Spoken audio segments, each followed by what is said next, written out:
Je ne l'ai pas fait tout de suite du jour au lendemain, mais au début, c'était vraiment sur le temps de la rigolade. J'ai commencé à m'y intéresser. Donc, j'ai vu ça comme une énorme montagne. Et après, vraiment comme une colline qu'on peut gravir pas par pas. J'ai commencé à contacter des fournisseurs, me rapprocher d'autres marques. Je me suis dit, mais en fait, mais c'est génial, je vais faire ça, quoi. D'accord. Quelques mois après, ça y est. D'accord, donc en fait ton entrée dans l'horlogerie est née suite à un challenge et un pari en fait Exactement. Avec ton ancienne collègue. Exactement, ça c'est pour le côté développer ma marque de montre. C'est parti effectivement de ce challenge-là, mais d'une frustration aussi de ne pas trouver de modèle qui me plaisait. Et puis aussi, on va dire, c'est un mix parce que je suis née en Franche-Comté. La Franche-Comté en France, c'est le berceau de l'horlogerie française. Donc j'avais forcément dans mon entourage, tu as toujours une personne, soit qui travaille dans le domaine de l'horlogerie, soit qui travaille à Peugeot. Donc ça c'est... Forcément quand tu grandis en Franche-Comté, c'est l'un ou l'autre ou bien les deux. Donc j'ai grandi déjà dans cet univers horloger. En tout cas, j'étais familière à l'horlogerie, mais sans prétendre un jour créer ma marque de montre. D'accord. Et donc en 2016, donc suite à ce pari, tu t'es dit deal, je vais de cette frustration de ne pas trouver une remplaçante à ma Casio, je vais créer ma propre montre. Et donc qu'est-ce qui s'est passé? Tu as quitté ton job, tu t'es lancée En fait, je me rends compte avec le recul, j'étais complètement folle. Non, mais il faut toujours un brin de folie quand on se lance dans l'entrepreneuriat, parce que sinon tu te lances pas. Il faut pas trop réfléchir. C'est souvent le principe, ne pas trop réfléchir. Si tu réfléchis trop, tu ne le feras pas. Donc, tu as quitté ton job en 2016. En fait, mon CDD se terminait en septembre. Donc moi, ce challenge-là, c'était au courant de l'été, donc c'était juin-juillet. Ouais.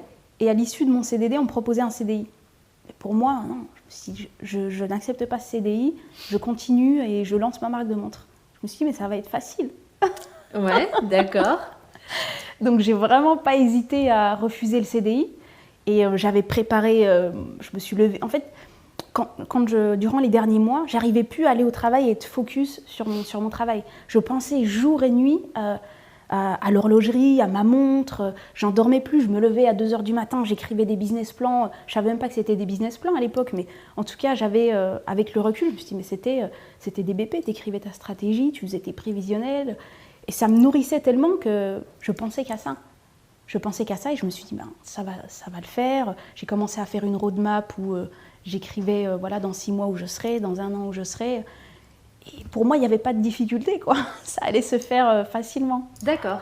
Et donc, Robayat donc, est né en 2017 ou Alors, 2016, c'était toujours en 2016 parce que j'avais cette envie, comme tu l'as compris, de lancer ma marque de montre. Mais bon, je savais que ça n'allait pas être si simple que ça. Donc je me suis dit, autant créer quelque chose qui a du sens. Donc j'ai pas voulu créer juste une marque de montre. C'est là que j'ai commencé à réfléchir au concept poétique. Ouais. Et c'est là qu'est né Robayat en termes de nom de marque, mais aussi le concept qui allie horlogerie et poésie. C'est vraiment... j'étais dans l'avion et je lisais Samarcande d'Amin Malouf. Donc, qui est un roman, déjà cet auteur, Amin Malouf, j'aime beaucoup. Et ce roman-là, il m'a permis de découvrir les quatrains et donc la poésie persane à travers les Robayats d'Omar Khayyam, justement. Et là, ça a été une révélation. C'est-à-dire que j'ai lu ces quatrains, je me revois, j'étais dans l'avion, et je me suis dit, mais aujourd'hui, on fait des longs discours, souvent pour ne rien dire. Et là, en un quatrain, donc en 4 vers, on passe des messages qui sont profonds et lourds de sens. Je me suis dit, ça, il faut que je le partage. Et là, j'ai commencé à faire cette alliance avec l'horlogerie. D'accord, ok. Mais alors, pour nos auditeurs, pour bien comprendre ton cheminement intellectuel, pour comprendre comment tu as créé Robayat, donc tu t'es dit, je me lance dans l'horlogerie, je trouve que la poésie, et en tout cas le style poétique est puissant et capable de faire, de te transporter plutôt qu'un long discours, et tu t'es dit, je vais apposer de la poésie sur un produit horloger. C'est comme ça qu'est né Robayat. Exactement. D'accord. Et Robayat, pourquoi pourquoi le nom pourquoi tu en as fait le nom de ta marque? Est-ce que ça signifie quelque chose en particulier? Dis-nous tout. Alors, pourquoi Robayat? Déjà, en fait, quand j'ai lu ce livre, Robayat, il l'écrit d'une autre manière, il se prononce d'une autre manière en langue persane. Mais c'est comme si j'avais une révélation. Dès que j'ai lu ce mot, je me suis dit, ah, c'est celui-ci. Alors que je vais pas lister là les noms de marques que j'avais auparavant, mais on passe par des phases où on se dit heureusement que j'ai pas choisi celui-ci, quoi. Et là, ça m'a paru une évidence parce que il y a une histoire derrière. Robayat, c'est un terme persan qui signifie le quatrain. D'accord, ok, c'est Voilà. ce qui me semblait, mais je préfère être sûre parce que je l'avais déduit mais de tes explications précédentes. Mais donc Robayat signifie le quatrain en persan. Exactement. Ok, d'accord. Donc ça signifie le quatrain, donc le quatrain qui est une forme poétique en 4 vers. Donc pour moi, ça avait du sens. Ça avait du sens d'en faire mon nom de marque. Ok, d'accord. Et Robayat, en fait, est né donc de ce cheminement intellectuel. Et donc, tu l'as lancé en 2017 ? Je l'ai lancé... alors, le lancement officiel, c'était en janvier 2018. D'accord, ok. Donc, fin 2016, j'étais toujours en train de peaufiner le concept, à essayer de trouver cette alliance, parce que quand on dit poésie horlogerie, on dit, qu'est-ce qu'elle veut faire exactement ? Donc, vraiment... je me suis dit, je vais associer la poésie à l'horlogerie, je vais accompagner, je vais faire découvrir en tout cas la poésie et diffuser les valeurs de la poésie à travers un support aussi noble que la montre. Mais comment je vais le faire ? Donc comment je l'ai fait ? Là j'ai apporté une montre de la première collection. C'est une petite carte qui accompagne la montre. Ça c'était vraiment l'idée de base, c'était de tester le concept rapidement. Donc j'ai imprimé plein de poèmes, de poètes inspirants. Et j'ai fait ça sur un joli papier nacré. Donc du coup, chaque montre est accompagnée d'un poème, une citation poétique ou un quatrain. D'accord, très bien. Ok, donc 1 an de développement pour créer ta première collection sous le nom de Robayat. Exactement. Ok. Temps de trouver des fournisseurs, de définir les couleurs, les matériaux, travailler aussi avec les graphistes. Pour travailler notamment l'écrin de la boîte, etc. Vraiment toute la partie développement. Je comprends, développement. ça a plus de sens quand tu dis j'ai créé Robayat en 2018 parce que je pensais que tu avais tout, tu avais créé le concept, le produit en étant encore dans l'événementiel en très peu de temps. Donc je me suis dit waouh, chapeau Noussaïma, parce que créer un produit horloger en si peu de temps, il faut le faire. Ouais. Donc tu as mis 1 an de création, de développement. Exactement. Ok, très bien. J'ai mis 1 an de développement alors que de base je me suis dit... je quitte mon travail en septembre, je lance les ventes à Noël. Oui, mais c'est pas... Non, mais c'est pas... Ça a du sens. Ça a du sens dans... Tu vois, c'est comme un business plan. Tu vois, sur papier, c'est bien. Dans la réalité, c'est différent. Ouais, c'est ça. Ça fait partie des aléas de l'entreprise. Voilà, tout à fait. C'est vrai qu'après, quand on le vit réellement... déjà, j'ai changé de graphiste 4 ou 5 fois. Parce qu'en fait, j'avais une vision très claire de ce que je voulais pour le design. C'était très clair dans ma tête. Et du coup, j'avais besoin d'un... Toi, tu dessines, tu fais tu dessines je dessine un peu, je suis pas... C'est pas du grand art, mais en tout cas, je le voyais dans ma tête. Mais j'avais pas les compétences opérationnelles pour le faire. D'accord, ok. Donc, en fait, j'avais juste besoin d'un graphiste opérationnel. Et c'était compliqué pour un graphiste. Les graphistes aiment être créatifs, ce que je comprends. Les designers, ils sont là aussi pour apporter leur touche. Mais sauf que moi, j'ai été confrontée à des personnes qui me disaient « Non, il faut plutôt partir là-dessus ». Je dis « Non, c'est ça que je veux. Il faut le faire comme ça ». Donc c'était compliqué en fait de trouver une personne qui était juste là pour exécuter. Et donc j'ai beaucoup cheminé et au final ça a pris beaucoup de temps, j'avais beaucoup de frustration. C'est vrai que pour moi c'était l'étape la plus compliquée, c'était vraiment ce travail-là de déléguer cette partie-là parce que pour moi la première collection elle était claire, c'était clair et limpide quoi. D'accord, ok. Alors, est-ce que tu as des modèles de cette première collection ? Est-ce que cette montre est issue de ta première collection ? Exactement. De Robayat ? Ok. Est-ce que tu peux nous présenter, est-ce que tu as apporté des montres issues de ta première collection ? Est-ce que ta montre, la montre que tu portes aujourd'hui, est issue de cette première collection ? Tout à fait. Ok, alors on va faire un gros plan donc, sur ces deux produits, c'est bien ça ? 2 produits. Donc, très bien. Il y en a une que je porte au poignet et puis une qui est sur son écrin. Donc ça, c'était le packaging que tu as développé pour la première collection. Okay. Exactement. Donc là, on peut voir que j'ai été beaucoup influencée par la culture persane. Okay. En fait, en découvrant Amin Maalouf et Samarcande, j'ai découvert Omar Khayyam. Ensuite, j'ai découvert plein d'autres poètes persans et j'ai commencé à m'ouvrir vraiment. Mon aventure poétique a commencé à ce moment-là. Et ensuite, j'ai étendu à plein de poètes internationaux. Mais c'est vrai que ça m'a tellement marqué que je voulais en faire je voulais que ça soit une empreinte visible sur l'écran. Et d'ailleurs, le graphiste avec qui j'ai travaillé à la fin m'a dit « Je comprends pourquoi tu as changé de graphiste, j'ai plus l'impression d'être botaniste qu'autre chose. » Donc voilà, on a une montre que je vais sortir. Donc on a une montre avec des chiffres, donc ce sont des chiffres indiens. D'accord. Donc qui ont été, bien sûr. Donc ce sont des chiffres indiens qui ont été repris par la communauté persane, puis repris par la communauté arabe. Donc il y a vraiment la notion de voyage que je voulais mettre en avant. Et donc pour le côté poétique, là on a le poème qui accompagne la montre pour cette collection.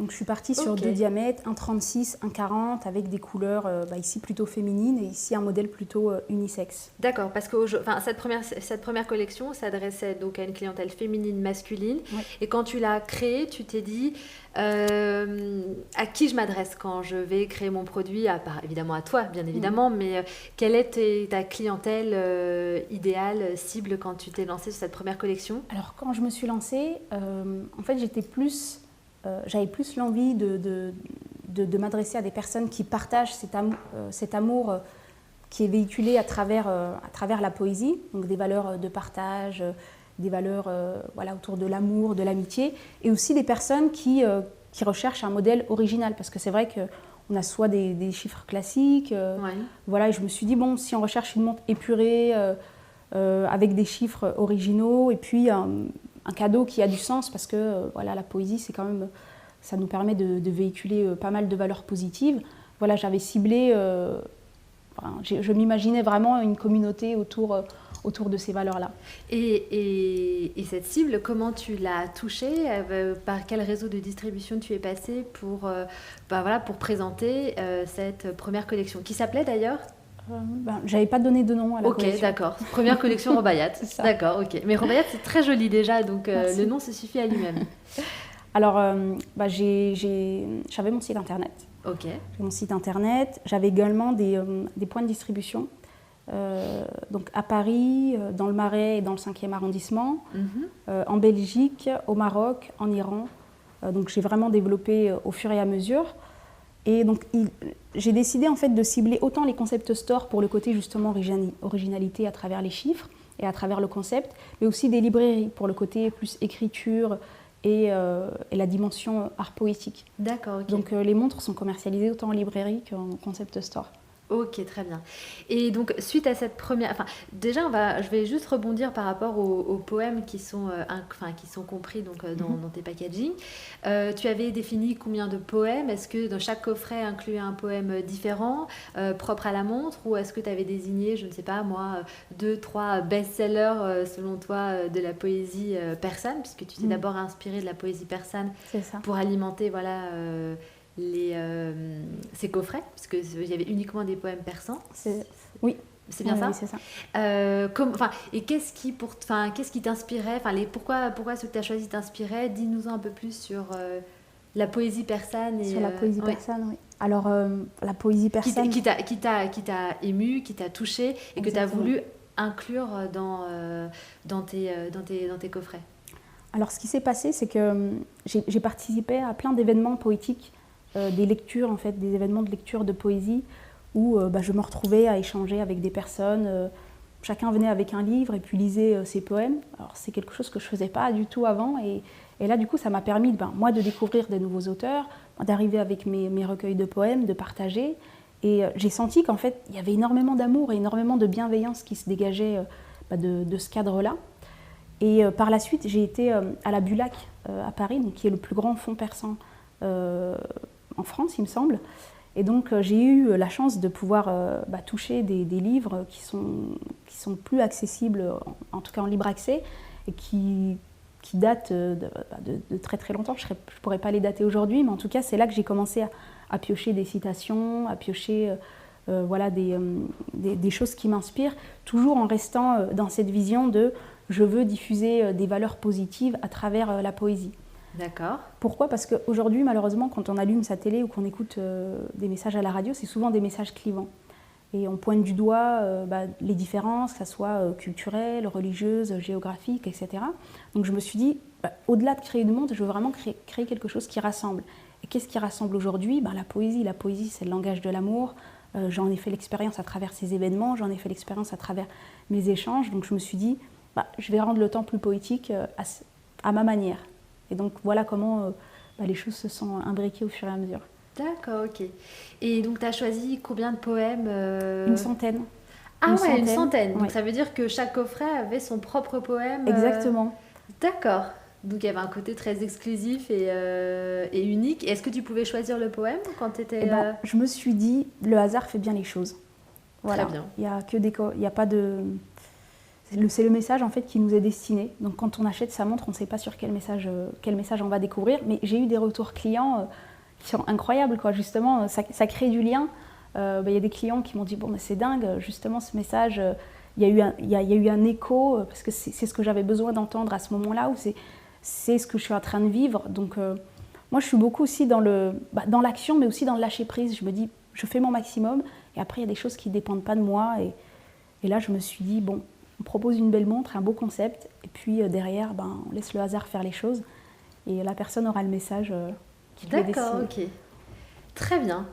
Effectivement, c'est poétique, c'est joli et ça donne envie, voilà, de découvrir.